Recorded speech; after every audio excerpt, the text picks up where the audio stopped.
Madame, Monsieur, bonsoir. Merci de nous rejoindre pour le journal sur la télévision togolaise, dont voici les titres. Que fait concrètement le ministère de l'Agriculture, de l'Élevage et de l'Hydraulique? Eh bien, le département ouvre ses portes au public toute cette semaine pour le découvrir. Les formateurs du mouvement des femmes Unir Union pour la République sont réunis depuis ce matin à Lomé pour un renforcement de capacité.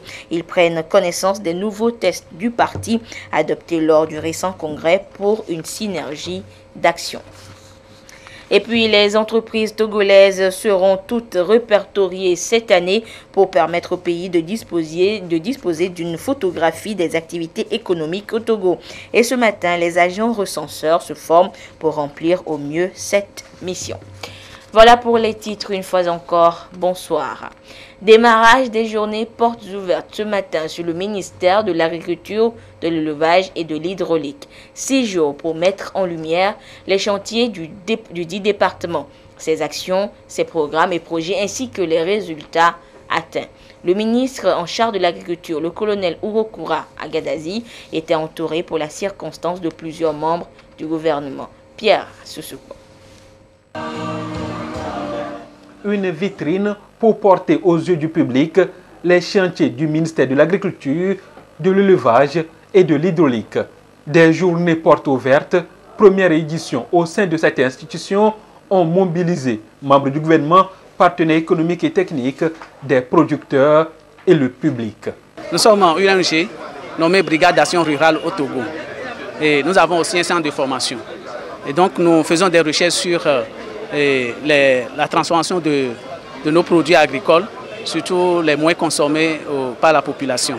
Ici, c'est le stand de l'ANSAT, Agence nationale de la sécurité alimentaire du Togo. Nos activités portent sur la constitution des stocks de sécurité chaque année, en plus la promotion de la commercialisation des produits agricoles à des prix rémunérateurs. Des programmes et projets, leur système de fonctionnement et mode de financement en faveur du monde agricole feront objet des échanges au cours de ces journées portes ouvertes. Les jeunes y trouveront une place de choix avec notamment l'entrepreneuriat rural et la promotion des filières porteuses. Ce sont des synergies d'action. Il y a beaucoup de parties prenantes qui interviennent pour que ces produits-là, cette agriculture, puisse accomplir pleinement cette noble mission qui lui est confiée. Donc que tous ces acteurs-là viennent et voir ce qui est fait, pas seulement sur le chantier, sur le territoire, mais venir au sein même du ministère pour qu'on échange sur les différents panels. C'est pour ça qu'il y aura des panels qui seront animés à travers la structuration du monde agricole. Un agenda quelque peu dense pour mettre en lumière les actions du gouvernement qui visent à assurer la sécurité alimentaire, nutritionnelle et l'accès à l'eau potable pour tous. À la cérémonie inaugurale de ces journées, Urokura Agadazi, ministre de tutelle, expose un tableau prometteur des actions jusque-là menées. 5 ans après l'exécution de ces programmes, les résultats sont les suivants. D'abord, on a noté un accroissement remarquable des produits céréaliers qui vont de 101,26% à 112,33%, soit une augmentation de plus de 11%. Je parle des céréales. Nous avons aussi noté une croissance du sous-secteur de l'élevage qui a progressé pour se situer autour de 6,112% entre 2010 et 2015, alors que la cible fixée était de 6,9%. Pour le sous-secteur halieutique, on a aussi connu un accroissement de production de pêche et d'aquaculture de l'ordre de 22,9% sur la période 2010-2015.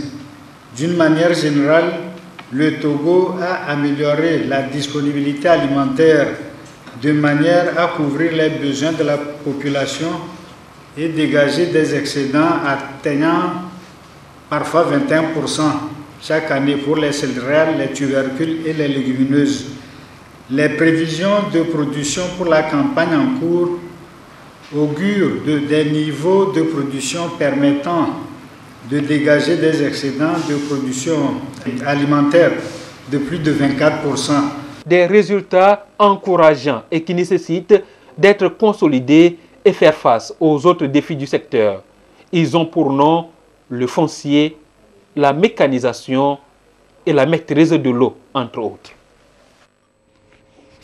Et plus de 70% de la population togolaise travaille donc dans ce secteur pour nourrir les 30% restants. Mais les rendements demeurent toujours insuffisants, ce qui pousse le pays à importer des produits agroalimentaires. La cause, Pierre Soussoukol l'a dit, la non-maîtrise de l'eau et la mécanisation de l'agriculture. Où en est le Togo dans cette lancée? Partant de ces journées portes ouvertes, justement, Adolphe Baka nous en fait le point.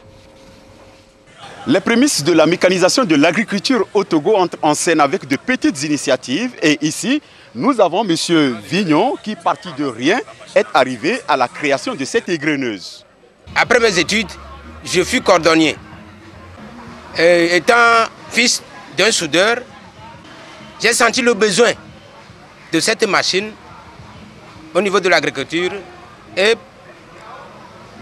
en jumelant les matériaux, je suis arrivé à ça au complet. Une machine au complet à double rôle, capable de grainer et de vanner au moins 1 tonne l'heure des céréales comme le maïs, le mil, le riz et autres. Les producteurs y trouvent un gain en temps et en qualité de produits qui en sortent. Après les récoltes, on prend le maïs par exemple, qu'on met dans le fourneau ici. Et quand on met dans le fourneau, il y a une ouverture dedans. Le maïs glisse dans la boîte et travailler. Les déchets sortent de l'autre côté et nous récupérons les grains par le bas.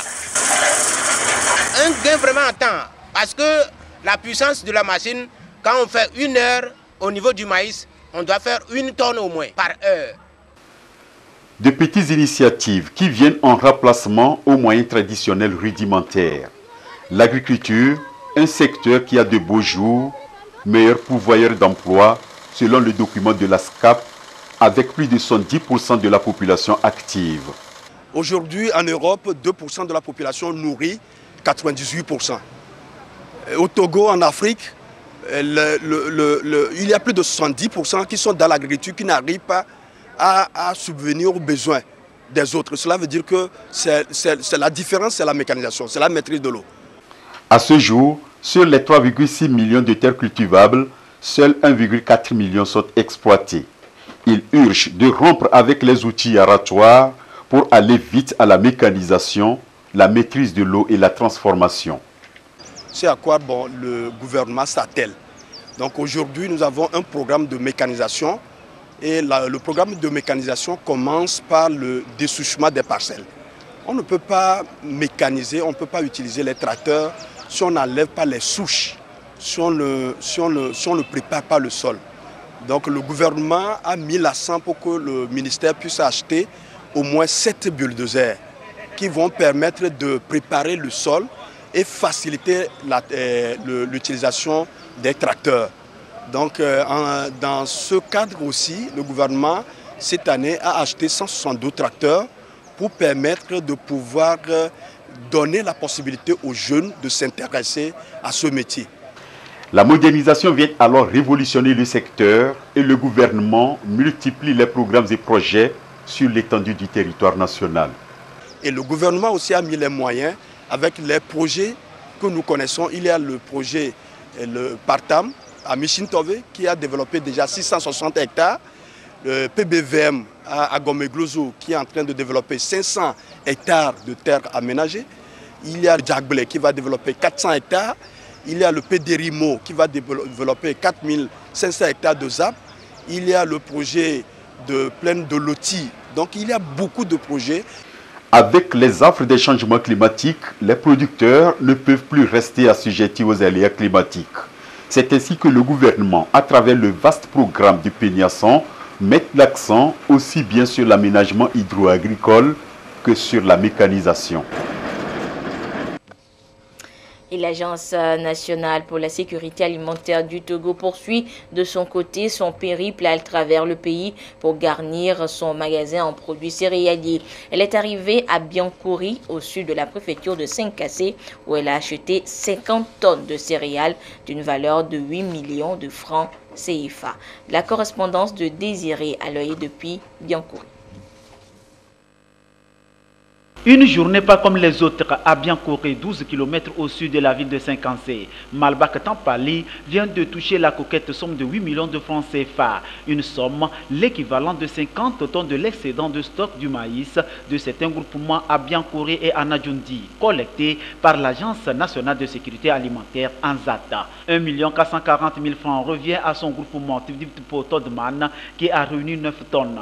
Pour cette saison, les sacs de 100 kg sont achetés à 16 000 francs l'unité. Une manière pour l'ANZAT de soutenir les producteurs dans leurs efforts. Avec la somme de 1 440 000 va permettre à mes coopérateurs de rembourser facilement leurs crédits.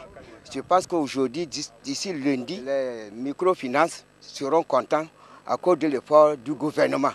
Avec le reste de l'argent, nous allons scolariser les enfants et avoir la santé de la famille. Ces dernières années, des anomalies climatiques sont observées ici et là. L'ANZAT demande aux producteurs de faire des réserves, ne pas brader les récoltes et opter pour les ventes groupées. Les achats que l'ANZAT effectue doivent conduire à regrouper ces excédents. L'ANZAT peut venir acheter. Les commerçants peuvent venir au même endroit acheter. Les industriels qui veulent faire la transformation peuvent venir acheter. Tous ceux qui veulent acheter doivent avoir un point de référence dans une localité donnée. Et comme le ministère a investi dans la construction des infrastructures, surtout les magasins, il faut que ces magasins soient exploités pour constituer des points de regroupement des stocks qui seront livrés à tous les opérateurs économiques. La campagne est donc lancée officiellement dans la région des Savanes. L'agence entend poursuivre la collecte dans toutes les préfectures. Progressivement, l'Agence nationale de sécurité alimentaire innove dans l'action. Une farine de maïs bon goût et très nourrissant est désormais sur le marché. Les échantillons sont présentés au public. Et courant les 2 dernières saisons agricoles, plus de 1000 hectares de plants de céréales et surtout de maïs ont été ravagés par des chenilles légionnaires. Des dispositions ont été prises par le gouvernement pour lutter efficacement contre ce ravageur. Les acteurs agricoles dans les savanes sont sensibilisés dans ce sens. Nous retrouvons sur place Désiré Aloye. Des ravageurs chenilles légionnaires qui ont occasionné beaucoup de dégâts sur les cultures de maïs dans toutes les régions du pays les 2 dernières années. Le gouvernement togolais prend le taureau par les cornes. Les acteurs impliqués dans la production agricole sont à une rencontre de sensibilisation. Ici, c'est le niveau régional des savanes. Ils échangent les expériences afin de mener une lutte efficace contre ce ravageur. Les modules qui seront développés sont les suivants. Donc, identification de ces chenilles-là, dès les premiers signes d'apparition. Ces chenilles, c'est vrai, c'est les papillons qui donnent ces chenilles. Et comment identifier ces papillons qui vont prendre les œufs sur les cultures et ça va devenir des chenilles. Les producteurs, déjà, dès l'apparition des chenilles, quand ils les identifient, on leur montre les méthodes, les différentes méthodes de lutte contre ces chenilles-là. Pour que ces chenilles n'emballent pas tous les champs, ne prennent pas une grande ampleur sur les champs. Et nous préconisons surtout les méthodes les plus alternatives avec la lutte intégrée que les méthodes chimiques. Donc, s'ils respectent ces méthodes de détection de lutte de ces chenilles, donc on aura moyen d'utiliser les produits chimiques. Dans les savanes, tout comme ailleurs, des dispositions sont prises pour entamer avec quiétude la saison prochaine. C'est l'occasion pour nous de dire un grand merci au gouvernement qui a déployé pour la région des savanes 532 litres de produits d'insecticides pour lutter efficacement contre ces ravageurs.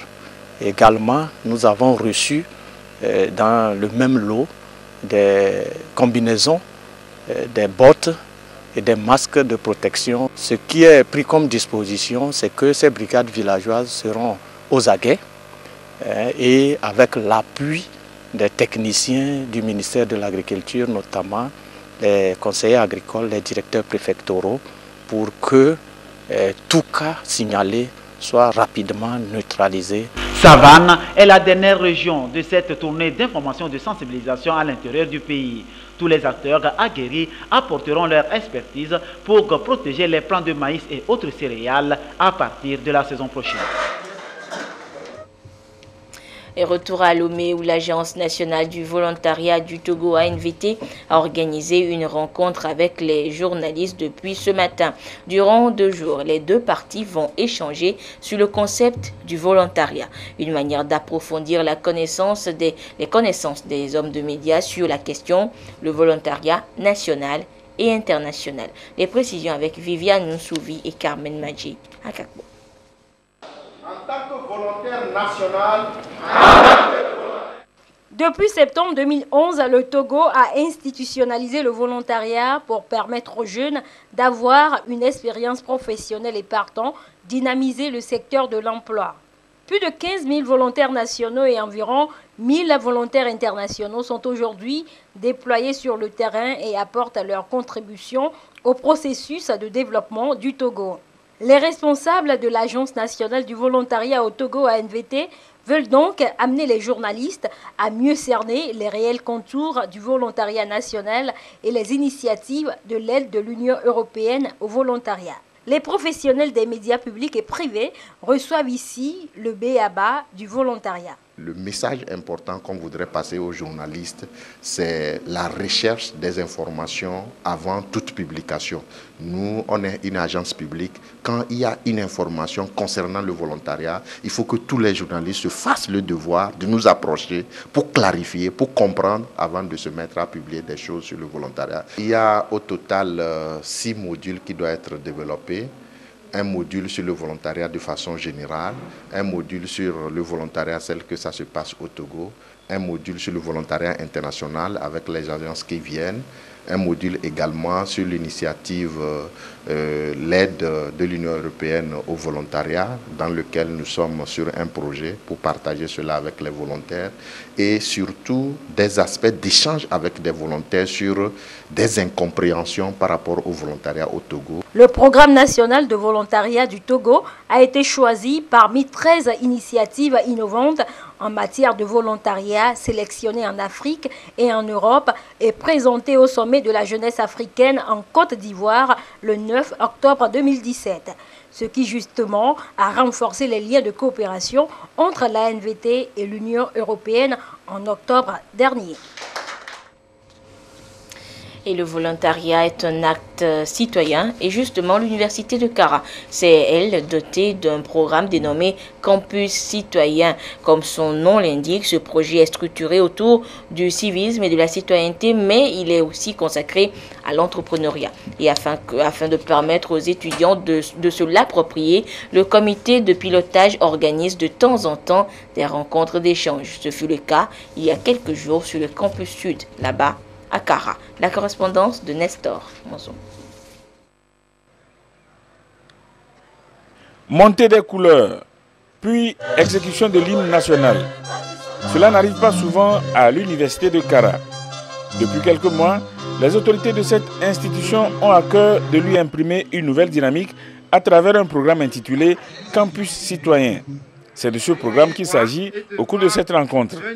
L'initiative du programme Campus Citoyen est de faire en sorte que les étudiants se sentent acteurs de la construction de l'université et qu'ils soient pétris des valeurs de citoyenneté. L'enseignement théorique en amphi ne suffit pas. Il faut aller au-delà de l'enseignement théorique pour qu'il y ait une vie bien animée à l'université. Nous comptons accompagner les étudiants à monter leurs propres projets, à être accompagnés pour qu'on les exécute. La citoyenneté que nous recherchons chez les étudiants, c'est qu'ils puissent comprendre qu'ils étudient dans un pays. Ils doivent d'abord l'aimer. Ils doivent savoir que toutes leurs actions concourent en leur bien-être et en même temps au bien-être du pays. Ils doivent s'intéresser à faire autre chose que les études purement théorique. Donc ils doivent, dans un premier temps, aimer le pays, aimer la patrie, le Togo. Voilà pourquoi nous avons hissé les couleurs, nous avons chanté l'hymne. Le message capital que le président a voulu transmettre aux étudiants, c'est de les inciter au civisme. Bientôt, nous allons faire face aux élections. Il a incité les étudiants à faire très attention, à être très vigilants pour ne pas se laisser embobiner, pour ne pas se laisser perturber par la politique. Le programme Campus Citoyen semble avoir un écho favorable auprès des étudiants. Par rapport à la journée d'aujourd'hui, il faut dire que c'est une journée très riche et très bénéfique pour nous les étudiants, en ce sens qu'elle nous a permis, en tout cas, d'éclairer notre religion sur certains thèmes, notamment l'entrepreneuriat des jeunes, les droits et devoirs de l'étudiant en milieu universitaire et bien d'autres choses. Elle nous a permis aussi de bénéficier des conseils très édifiants de notre président qui nous a exhortés à toujours aller à l'essentiel et à toujours cultiver l'excellence afin de construire une belle université pour le développement de notre pays. Avec seulement 1 an d'existence, le programme Campus Citoyen a enregistré des résultats probants. On a créé une ferme avicole qui a produit des milliers de poules de chair qui ont été vendues pendant les fêtes de fin d'année et qui continuent d'être vendues. C'est une activité. Des étudiants ont été envoyés en formation. Il y a eu des séminaires. On a formé des étudiants en développement personnel. Pas seulement des étudiants, mais aussi nous voulons être utiles à la communauté qui héberge l'université. Donc des jeunes des différents cantons ont été formés au développement personnel. Près de 20 projets ont été reçus par le comité de pilotage du programme. Ces projets sont examinés au cas par cas sur la base d'un certain nombre de critères élaborés à cet effet afin de retenir ceux qui le méritent et leur octroyer un financement pour leur exécution. Dans le reste de l'actualité hors du Togo, l'armée congolaise est résolument engagée à lutter contre les groupes armés de l'Ouganda opérant sur le territoire congolais. Après des tueries dans la région de Béni, l'armée vient de définir une nouvelle stratégie de lutte contre ces groupes qui sèment la terreur en terre ougandaise étendue à la République démocratique du Congo. Gérard Lagoudou. Des chars de combat et autres matériels militaires installés au quartier général situé à 35 km au nord de la ville de Béni dans la province du Nord Kivu. Objectif, mener une nouvelle opération militaire contre les groupes armés, notamment les rebelles ougandais musulmans appelés ADF, Allied Democratic Forces ou encore les forces démocratiques alliées fondées en 1995. Des mouvements d'opposition au président ougandais Yoweri Museveni. Des cibles soupçonnées d'avoir tué 14 casques bleus en décembre dernier dans l'est de la République démocratique du Congo. Les forces armées de la République démocratique du Congo ont lancé aujourd'hui des opérations d'envergure dans le but d'éradiquer totalement l'insécurité symbolisée par la menace ADF, y compris évidemment les alliés locaux de ces mouvements terroristes à la base de l'insécurité. Les autorités congolaises et la mission des Nations Unies en RDC, MINUSCO, accusent ces groupes d'avoir tué plus de 700 civils depuis octobre 2014 dans la région de Béni, notamment dans le nord Kivu et le sud Kivu, deux provinces orientales de la RDC frontalières de 4 pays, l'Ouganda, le Rwanda, le Burundi et la Tanzanie.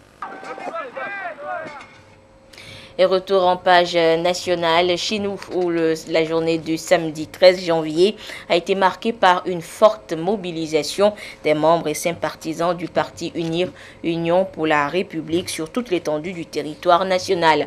Des marches, meetings et danses folkloriques pour réitérer leur soutien à la politique de paix du chef de l'État, président du parti, et lancer un appel à la cohésion nationale. Retour sur cette journée du 13 janvier avec Essoram Théoutéou. Grande marche des militants du parti Union pour la République UNIR le 13 janvier dernier. Un véritable test de sa nouvelle stratégie de gouvernance du parti. Une stratégie qui a mis en place des postes de vice-présidence pour plus de proximité avec les militants et pour mieux prendre en compte leurs aspirations. Nous voulons la paix, nous ne voulons pas la violence. Nous voulons vivre en paix. S'il y a la paix, tout va marcher. Tout le monde peut vaquer librement à cette occupation. Les préoccupations relatives à la paix et au vivre ensemble dans le nouvel élan de développement amorcé par le chef de l'État Faure Gnassingbé, sont des acquis à préserver contre vents et marées. C'est ce que les militants et sympathisants de ce parti ont voulu exprimer aux yeux de la communauté nationale et internationale en disant non à la violence, à l'intégrisme religieux et au sabotage économique.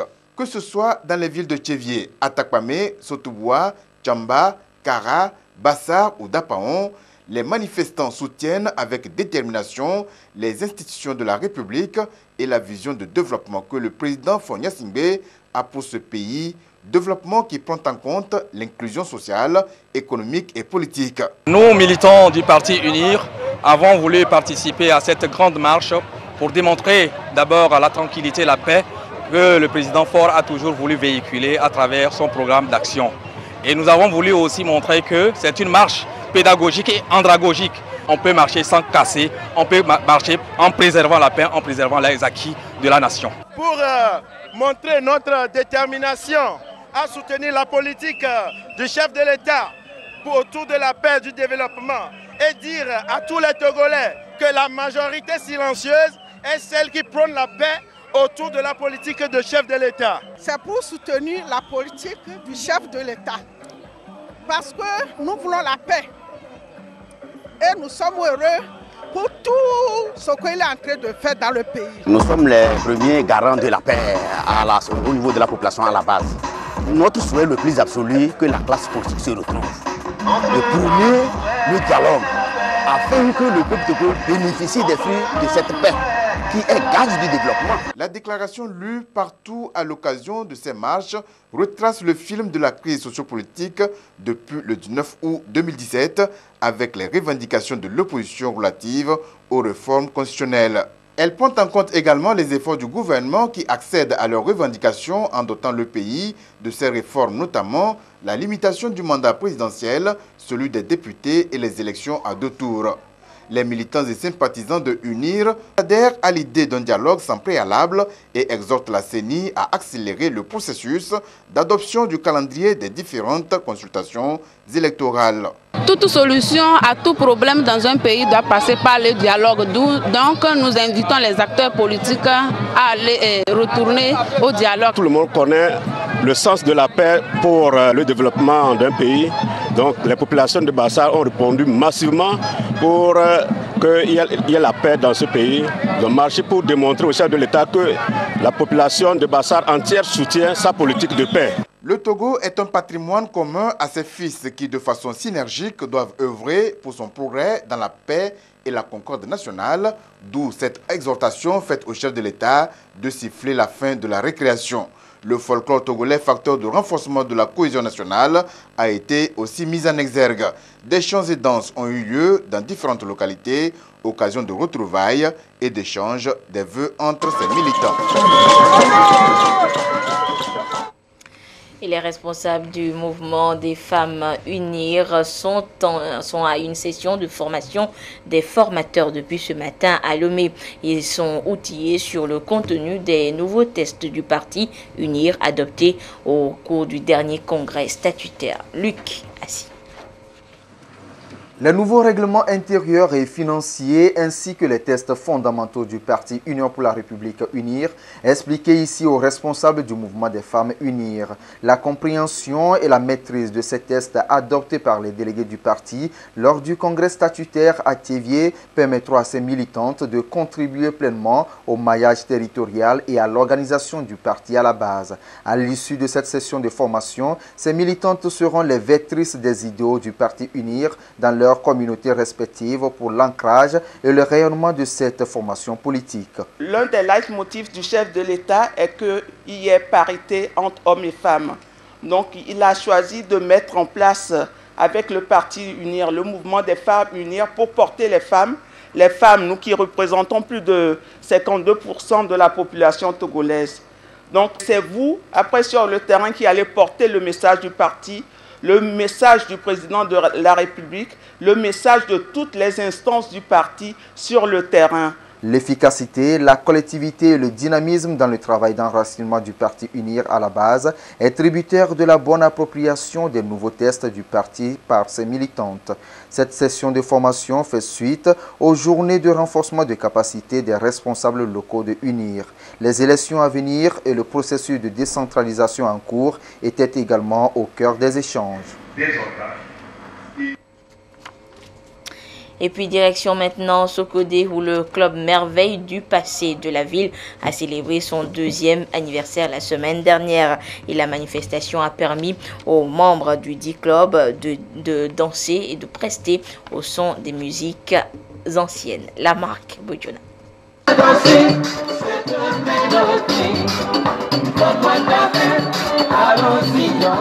Le club Merveille du passé de Sokodé est en fête. Les membres du dit club célèbrent le 2e anniversaire de leur organisation.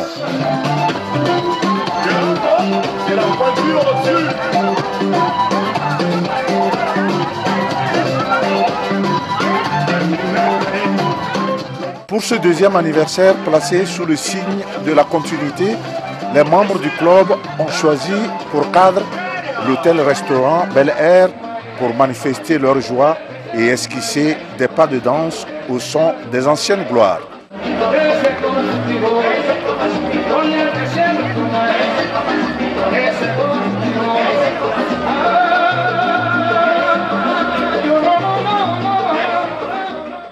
Aujourd'hui, au niveau de Sokodé, au niveau de Tchaoudjo, les gens ont compris la nécessité d'une telle entreprise. Les gens s'égayent. Avant cette initiative, même les jours de fête, les personnes âgées ne savaient pas où donner de la tête. Aujourd'hui, à la faveur de ce club Merveille du passé, les personnes âgées viennent se recréer, se réjouir et se rencontrer. C'est une bonne chose et on va continuer.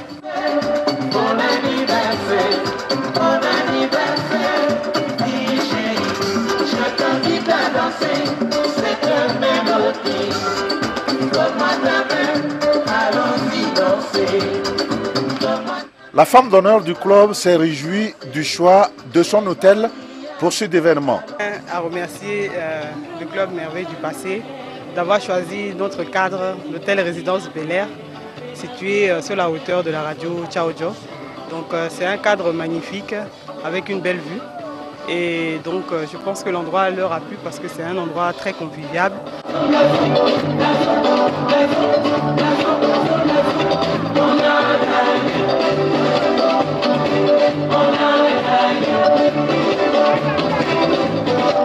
Le club Merveille du passé était en mars 2017 à Lomé, à la TVT, la chaîne mère, pour une compétition où il a occupé le premier rang. Les membres se préparent pour une prochaine compétition qui aura lieu en mars.